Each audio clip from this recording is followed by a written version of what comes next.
Hi, I'm Jamie Austin. I'm the Curator and Director of Programs here at ZERO1, and we're really excited to have the last festival come to the ZERO1 Garage. So ZERO1, we're an arts nonprofit where art meets technology to shape the future, and we're located in downtown San Jose. And the weekend of the last festival is the Sub-Zero Festival, a huge celebration of the intersections of art and science and technology. And the last festival is bringing a really strong group of art installations, I think 18 of them, into our space. We're going to have thousands of people, through the weekend. Saturday is a symposium with great speakers. Albie Ray Smith from Pixar, PIERRE-ALAIN is organizing the whole event. And then Friday and Saturday night are the festival times where we really have the artists presenting their projects and the public coming through to participate.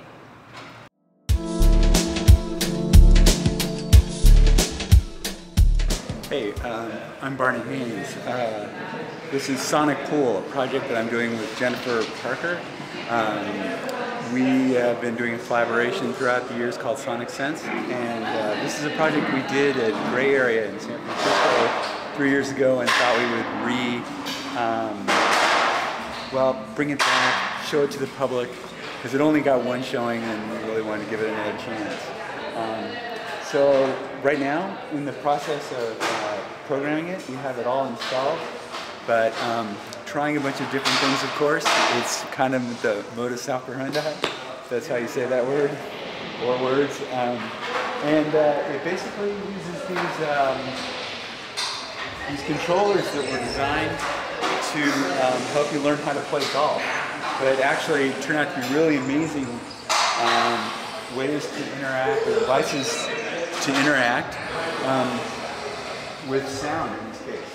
And we're using the California Museum in Oakland. I think that's quite right. It's the Oakland Museum of California, I think. Something like that, anyhow.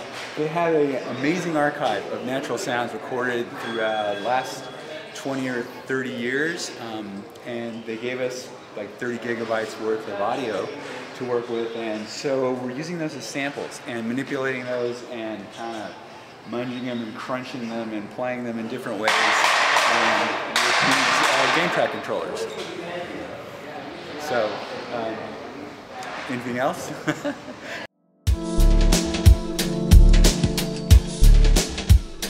Hi, I'm Matt. I'm Leona. And I'm Blake. And our project is called Reverie. And the idea behind Reverie is to cocoon the participant in a synesthetic enclosure. So the participant walks into the enclosure.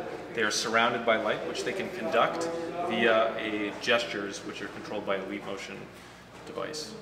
Our project is also about through listening to music, conducting the music, and the project will generate a very beautiful graphic onto the cocoon skin, and to provide the participants a very dreamy feeling and in a very intimate space. I think the idea was to take sort of passive listening, which we all do, and turn it into something a little more interesting. So it sort of turns into an impromptu art piece.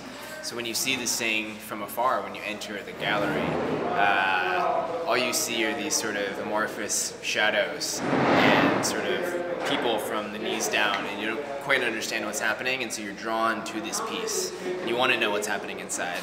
You want to enter it, and once you get inside, then you can actually experience this sort of visualization and the music, which is interesting. And it was important to us to have some form to it, some architecture to it, so each one of us has architectural training, and rather than simply a plane upon which this will be projected and someone to interact with, creating a three-dimensional form that exists in space and is also a part of the music and the interaction and the light was important to us and is part of the piece. Check it out.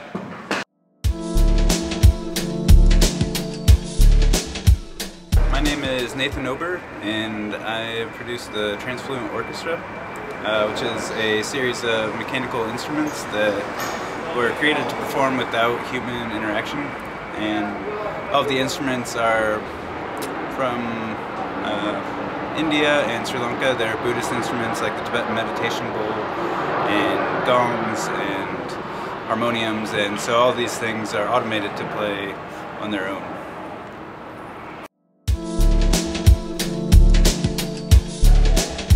I'm Kate Herring. Clauzin, Creative Director of Ludica, and along with Eve Warnock and Nathan Ober, we will be presenting a fantastical sci-fi performance on Friday night at the last festival.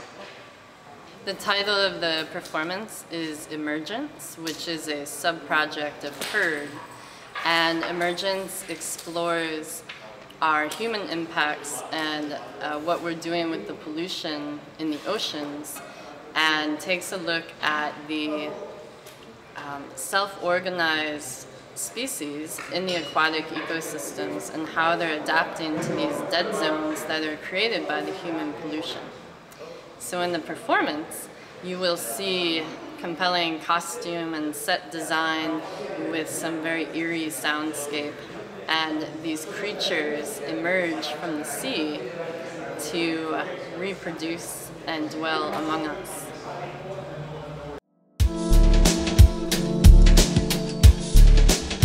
So my name is Kristen Gillette. Hi. My piece is it's called Sound Relief, and it's looking at different topographies of the Arctic Circle.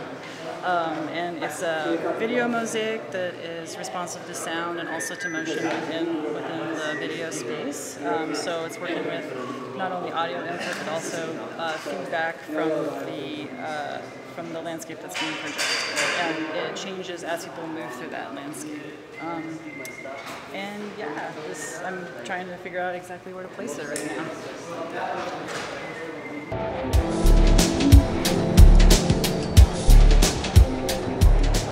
So we're doing correlated space, and this is Brent Townsend, this is Wes Moles, and Lanier Salmon.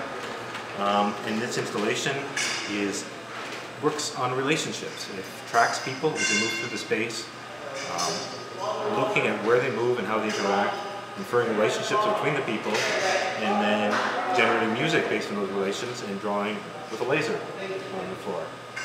And I think it's going to be a lot of fun. We call it a playful engagement of light in space. Light. What do we call it?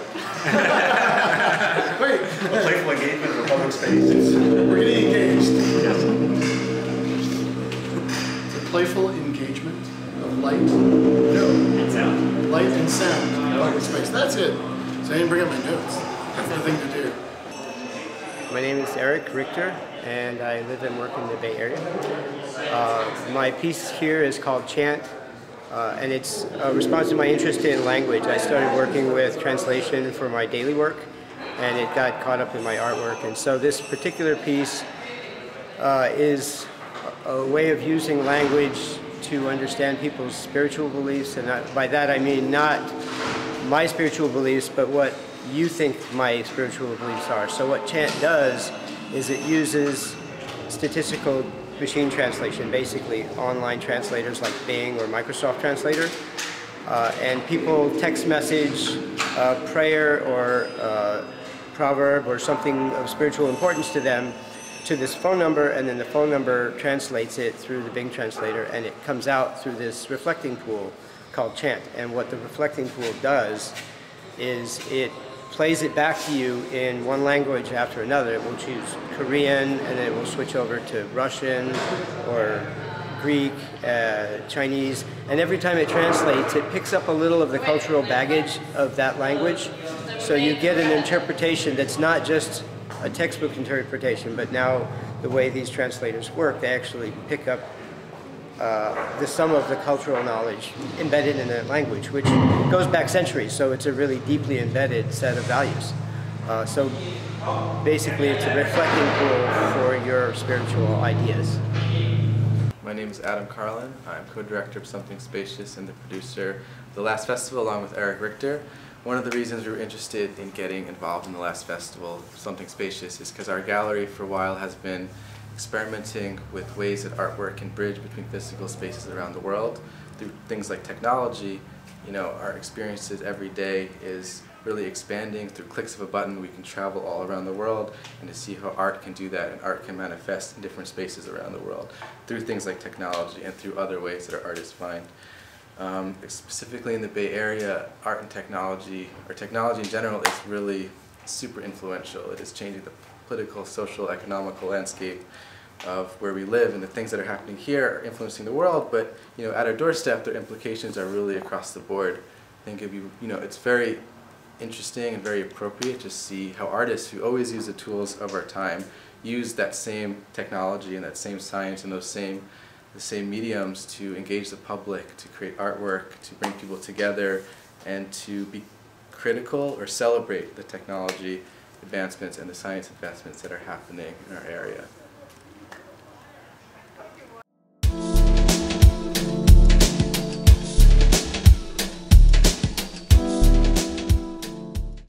Hi, my name is Ian Winters. I'm a video and media artist based in Oakland, California.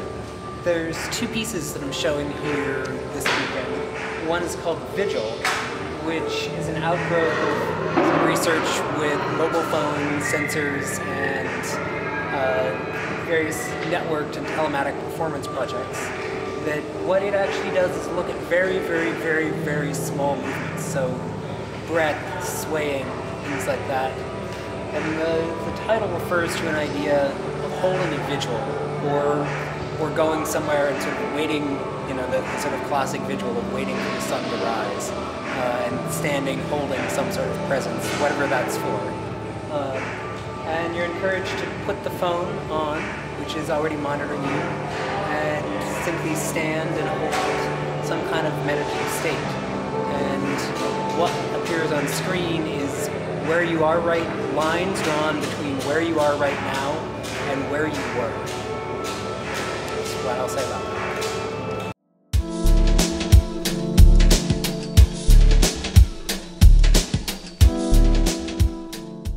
Hello, my name is Gene Felice. And I'm David Kant.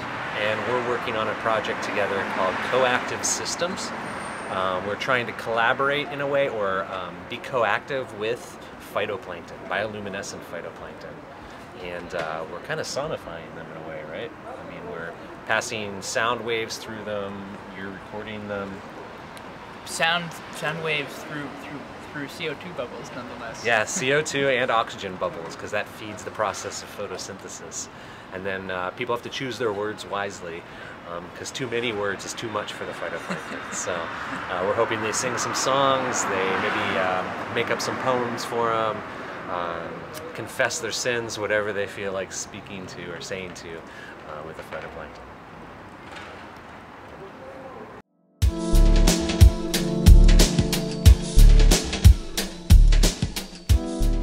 How you doing? I'm Sean McGowan. I'm Joel Horn. I'm Richard Vallecas. And together we have made Symbiosis, a biosensing garden. And the way Symbiosis came about was we were thinking about how to use information about ourselves and the way we move in the world, and how to translate that into another form of life. Particularly, we're using it to feed and give water to plants. Yeah, so we're looking at the exchange system between plants and people. And we use data from a pedometer that I wear. And we are watering a garden based on this information. And the amount of water the garden gets is based on whether Sean over here does his exercise or not. If he meets his goals, then the plants get watered properly. Otherwise, they suffer, and Sean feels guilty. Yeah, and it's also a different way to visualize data, as opposed to having charts and graphs like this Fitbit might give you. It uses water droplets, and it drops them in different positions with this print head. And so if he does a lot of steps in a day, the print head will be watering plants on one side of the installation. If he only does a few, then it'll drop down to the other side. So. Thank you.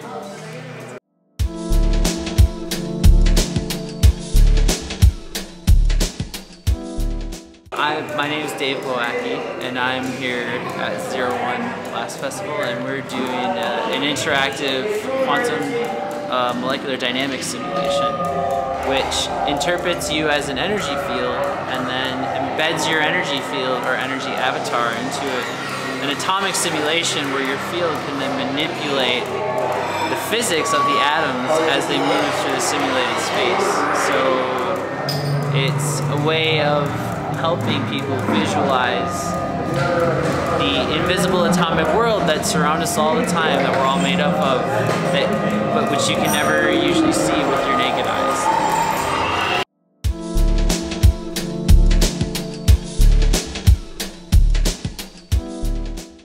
Hi, my name is Anna Davidson. I was the MC for the last festival for the speaker series, and it was a great opportunity to be able to see some amazing talks that span topics from nanotechnology to life on other planets, and Pierre's lineup was amazing as always, and I always come away from these interdisciplinary art science talks and events so inspired and filled with so many ideas, and I'm just so happy that festivals like this are happening. Hi, I'm Joel Slayton. I'm the Executive Director for ZERO1. This is an exhibition that is done in collaboration with the last festival. ZERO1 is a non-profit arts organization here in San Jose that specializes in art, science, and technology. We have an exhibitions program. We also offer a fellowship program for artists that places artists in corporations or with civic agencies or academic research institutions to dig down on deep innovation, socially impactful problems.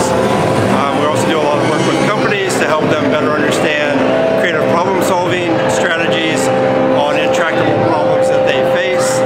And we are going to execute our new biennial program in September 2015, coming up less than 15 months or so, with a thematic called Cloud Life. See, it's all about the gaps. Over the last century, we have created two huge gaps. First was the science. We have created a huge gap between science and ordinary people. People don't understand what science does. They know that the invention works, but they don't understand the language of scientists. And then the artists have done the same thing. People understand why is this art? Why is this in a museum? So this festival was really about filling the gap, like bridging between what people see and what scientists and artists think and create.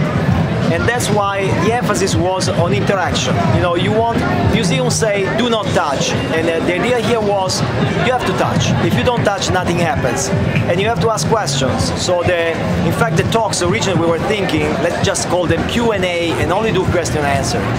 You know, because people have questions, people don't understand, people have to understand, people have to become part of the show.